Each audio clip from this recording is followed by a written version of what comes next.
Sivaji productions குடும்பத்திலிருந்து ஒரு கிளை நிறுவனம் உருவாகியுள்ளது. அது ஈஷான் புரொடக்ஷன்ஸ். துஷ்யந்தை நினைவிருக்கின்றதா? பிரபுவின் சகோதரர் ராம்குமாரின் மகன் மச்சி என்ற படத்தில் நடித்திருந்தார். அவர்தான் தற்பொழுது ஈஷான் புரொடக்ஷனை தொடங்கியுள்ளார். அவர் மனைவி அபிராமியும் இதில் பங்குதாரர். இந்த நிறுவனத்தின் முதல் படத்திற்கு மீன் குழம்பும் மண்பானையும் என்று தலைப்பிட்டுள்ளனர். இந்த படத்தின் நாயகனாக பிரபு நடிக்கின்றார். அவருடன் ஆஷ்னா சவேரி, நடிகர் ஜெயராமனின் மகன் காளிதாஸ் ஜெயராம் உள்ளிட்டோர் நடிக்க உள்ளனர்.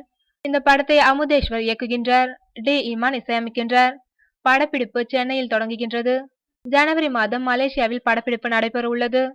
சமீபத்தில் படப்பிடிப்புக்கான இடங்களை தேர்வு செய்ய மலேசியா சென்றிருந்த தயாரிப்பாளரும் இயக்குனரும் அங்கு கபாலி படப்பிடிப்பில் இருந்த ரஜினிகாந்திடம் விவரத்தை கூறி ஆசி பெற்றனர்.